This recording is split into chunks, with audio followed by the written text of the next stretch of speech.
Hello and welcome to this edition of MBC News. You may have heard the old saying, don't mix work with play. And for some teachers who work in the same building as their spouse, they face this challenge every day. Here's reporter Mallory Elder with the story. To many students, teachers only exist in the familiar school setting, but they have personal lives too. And for some, these worlds collide. Some Mason teachers are married to a colleague. Adam and Ann Toohey share how this affects their relationship and their career. It's actually awesome because he gets maybe to know them before I do, and then he can kind of give me a little bit of background on the kid, or hey, this has worked for them. So it works, I think, in a school sense that we get to know a lot of kids through each other, a lot more than just an individual would. I think it helps kind of build the relationship. They kind of understand that you're a person as well as a teacher, you know, that you do live outside of William Mason High School, you know, and you do have a life, you know, and them knowing your spouse. You know, I always remember at the beginning of every year, she'll come into my classroom and we'll be like, that's Mrs. Stewart, and they're like, whoa. Yeah, they have a really hard time, especially freshmen have a really hard time wrapping around like, wait, is that your sister? Like, they don't get that we're married. It does really foster some relationships, especially for some kids who, like, school isn't their thing. They don't like to be in school, and they feel like they've got at least two people here that they know care about them. Aaron and Tina Roberts are another married couple that teach at Mason High School. We actually kind of have a unique situation, and not only do we work together, but like, say Mrs. McCarty Stewart and Mr. Stewart, they probably don't run into each other a whole lot during the day, but not only do we work together, we're in the same department, and we actually team teach a couple of classes together. So it's fun. It's not for everybody. We have a good time doing it, that's for sure. Yeah, I mean, we can go home and bounce ideas off of each other and just kind of reflect on the day and help relieve each other's stress, that, you know, and we can do that because we know what the stress was, and so it's nice. And we get to eat lunch together and everything as well, which we enjoy too. Love can be found anywhere, even the teacher's lounge. Though it may be a strange picture for some students, these teachers are working and living together every day. Despite the drawbacks, they are coming to work with the person they love. I'm Mallory Elder, NBC News. When I was younger, the Disney movie Cadet Kelly taught me all I knew about high school military training. From rifle throwing to crawling under barbed wire, it seemed like just hours of endless physical activity. But with veteran involvement and community service, high school military training is about a lot more than just physical fitness. Here's reporter Shelby Anton with the story. On average, students at Mason High School will take a traditional route to college before starting their career. But for a handful of students, being involved in the Corps of Cadets program is helping them jumpstart their dreams of joining the military. Seniors Janelle Lee and Maya Hall are doing what they can to create better leaders. So Mason Corps of Cadets is a military structured leadership club. So essentially our goal is to take regular high school students and turn them into leaders. So sometimes we'll have them do improv speeches, and so we'll throw them up there and show them how important it is to be able to speak in public and be a leader. Or we'll have them do activities like scuba diving, where you're kind of put out of your comfort zone and you kind of learn how to handle situations that you're not used to. I showed up, and within the year I was second in command. It was a very small club, and so there was only room to grow but up. And so I kind of came in, I explained it to them, my interest, and Frankie's like, okay, well, we'll put you here. So it wasn't really a process for me, I just kind of got thrown into it. Well, so for me, when I came to the club, I was kind of like really scared and just like scared of everything, scared of leadership positions and everything.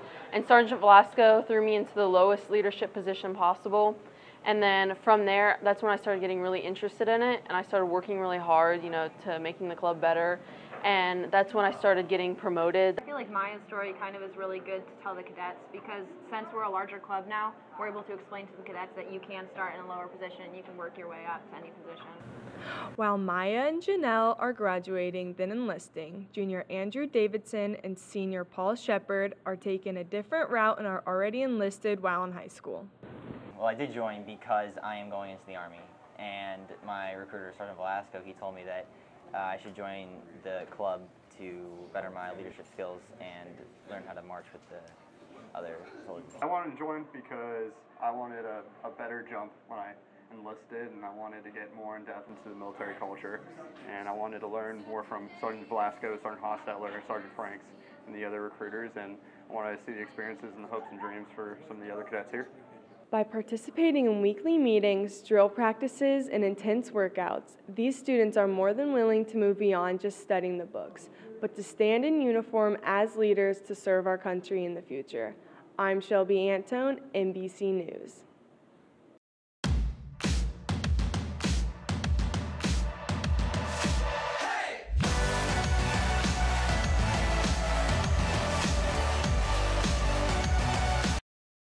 With the basketball season in full swing, the boys and girls varsity basketball teams are on pace for record-breaking seasons.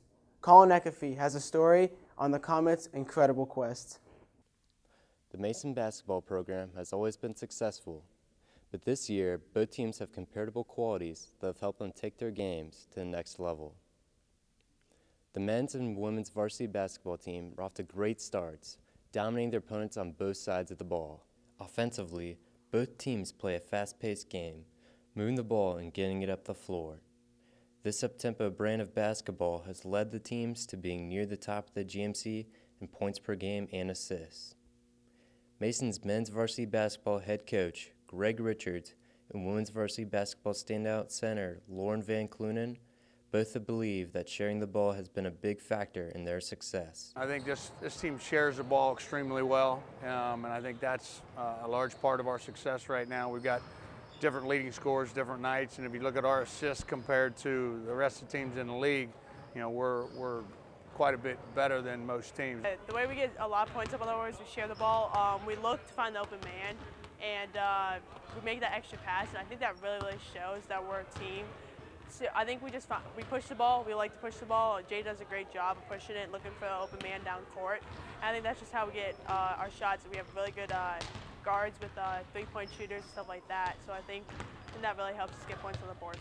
On the other side of the ball, both teams break stingy defenses. Women's varsity basketball head coach Rob Matula and men's varsity basketball point guard Michael Beebe agreed that playing defense as a unit is how each team has been able to crush their competition. We make it a significant part of our practice, and the schemes that we do run are complex, so we have to practice them a lot. And I know that there are some people out there that think that offense is the thing that wins, but I know that I've been fortunate enough to see both boys and girls at the state championship levels. And if you watch those teams at the state Final Four, rarely do you see teams score in the 70s and 80s, boys and girls, rarely. It's about being able to defend the other team. Well, defense is definitely something that Coach Richards stresses. We do a bunch of defensive drills during practice. I know a lot of other teams don't focus as much on defense. We work a lot on help side, keeping the ball on one side of the court, because that's easier when the ball's only one side of the court. That's a lot easier to defend. So if we just stick to our principles, we'll shut teams down. With both teams pushing the ball and playing great team defense, the Mason basketball program has looked to use these similar traits to demolish their opponents and set the stage for another deep playoff push. I'm Colin Eckefe, MBC Sports. Hockey is one of the more aggressive and hard-hitting sports out there. Playing on dangerous surfaces and having razor-sharp skates on their feet, it appears to be a sport dominated by men. But here at MHS, one girl is breaking that wall and entering the world of hockey. Tori McVeigh has the story. From the stands, it appears that the Mason hockey team is built up of aggressive boys and bulky pads. But underneath one of those helmets is a new player with a passion and a ponytail. Sophomore Amy Huang defines the norm as she's the only girl on the Mason hockey team this season. I've always been playing on a guys' team for all the time I've been playing hockey. I've never actually played on a girls' team, so I'm not sure what it actually feels like to play girls' hockey. But it's a really good opportunity for me to just try to stand out and play as the best I can and just go for it as I can with all the guys. Rules can be broken, and that's the case on the ice because Huang knows that the guys don't care that she's a girl. She's taken her fair share of hits ever since she's joined the team. It never actually happened until this year when I realized, oh, there's 6 feet plus tall guys out there that probably will not hesitate to crush me. But I mean, it's just, you have to get used to it, and I'm starting to get used to it, but it's a lot of fun to me, and even if you do get bounced, like, hit around, I just think it's a great time. Patrick O'Grady has a different opinion on how a girl in an aggressive sport should be treated. It's different, but she's like one of the guys. We accept her. She's not worse than us because she's a girl. So, I mean, it doesn't really have a big effect on us. We just accepted her as one of the guys. So, I mean, she's just one of us, I feel like. Like, when she puts on the hockey equipment and stuff, it's just different. Just accept her as one of the guys. Huang puts gender aside to pursue her passion for hockey, regardless of the players. It's the same game with the same rules and the same goal. Differences can be put aside when the ponytail goes up and the helmet goes on, concealing everything about the player besides their raw talent. I'm Tori McVeigh, MBC Sports. With the soccer season complete and basketball heating up these cold winter months, a group of MHS students have been participating in a league that combines both sports. Gabby Semkowitz has a story on futsal. At Mason High School, there are a few soccer players that have looked beyond the typical game they love and taken it inside for the winter. Here at Courts for Sports, they offer the unique indoor soccer league, also known as futsal. A group of junior boys have come together and created a team named Heskey Time, where they participate in the tradition of Futsal Fridays. So futsal is soccer on a basketball court. Instead of teams of 11, there's teams of 5. It's more on individual talent than talent as a team, which is why we have assembled the greatest team of all time. It all started January 11, 2005. It was in a dream. Emil Heskey came to me and he said, "Kyle Bramwell, I'm giving you a gift. The gift to make the greatest futsal team ever." I said, "Heskey, I don't know if I can do this. It's going to be difficult." And he said, "Kyle, I believe in you. You're going to do this, you're going to succeed, you're going to make the greatest team to ever play futsal." So I called my dude, Ethan Roser, greatest coach I know. And I said, "Ethan, we have a task ahead of us, given to us by Emil Heskey himself." Ethan couldn't believe it. And he said, I'm willing to do what it takes to get to the top." Junior Ethan Roser, Heskey Time coach, has taken this opportunity to improve himself and his players on and off the court. Most people say it's not whether you win or lose, it's how you play the game. We don't believe that, because the person who said that probably lost the game. Here at Heskey Time, we want to be the greatest futsal team we can. And if you don't win, then the game's worthless. You know, right now we're undefeated. You know, we've been working for this all season, all year, through the summer. You know, 3-a-day conditioning sessions. We're running up the hills at the bowl over at Pine Hill. And I push these players to the limit. And that's really what happens out here. You can see the fruit of the labor, and I truly believe that this team is the greatest that it can be. You know, their hearts come out in the game, and you can really see it in their eyes. And, you know, I just love it. I just love being a part of it, and I thank my team and my fans every day. And I just want to keep on working and keep on getting better as a coach. The boys of Heskey Time have traded in their cleats and ditched the turf, all for the love of the game. With a growing fan base, Futsal Fridays will continue to be an outlet for them to play the game that originally brought them all together. I'm Gabby Simkowitz, NBC Sports. With winter sports kicking into action, there is one sport here at MHS that isn't so widely known. It takes skill, concentration, and precision. Emily Wilhelm has a story on the fencing team. Fencing has been around for thousands of years. It originated as a practice of swordsmanship to prepare men for battle. Now it has evolved into one of the most respected sports. It is considered an art form and an ancient symbol of power and glory. Here at MHS, the numbers are growing of students participating in the fencing club. Fencing is based largely on speed and skill. These fencers practice long hours to master the art. I really enjoy fencing just for the sport of it. It's like great physical activity. And I also really enjoy it because it's very unique. Not very many people fence, so it's fun to be able to do something that is very different from most other sports. At practices, we meet every Monday after school, and it usually starts out with just some footwork where we all stand in a line and we practice forward stepping and backward stepping and different lunges and parries. And then we usually get up in partners and we do fencing exercises where we will be told exactly which steps to do, when to lunge and when to parry. I've learned a lot about the actual sport of fencing, like how to do the technique behind it and stuff. But it was also kind of fun to learn just how to work with others when it comes to the sport of fencing.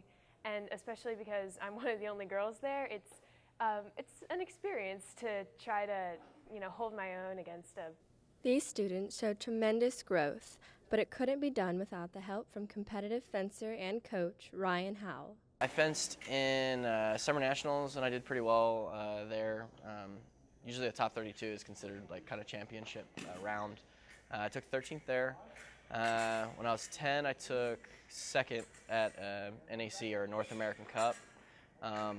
As far as local tournaments go, I've won a bunch of local tournaments and other tournaments up in Chicago or anywhere in Great Lakes section. I like watching the kids get better, and start from nothing and become everything. We train kids at our fencing center from when they're 10 years old all the way up to they're 18, 19, 20 years old, and get them into college, get them scholarships, and hopefully win a national title at some point. Seeing them do something that I couldn't do is always rewarding, and seeing them accomplish something that I couldn't accomplish and become a better fencer than me. Hopefully, that's what we strive for. Traditions teach of the history and habits of our ancestors, and the fencing club continues to carry out these values while remaining on guard to any upcoming challenges. I'm Emily Wilhelm, MBC Sports.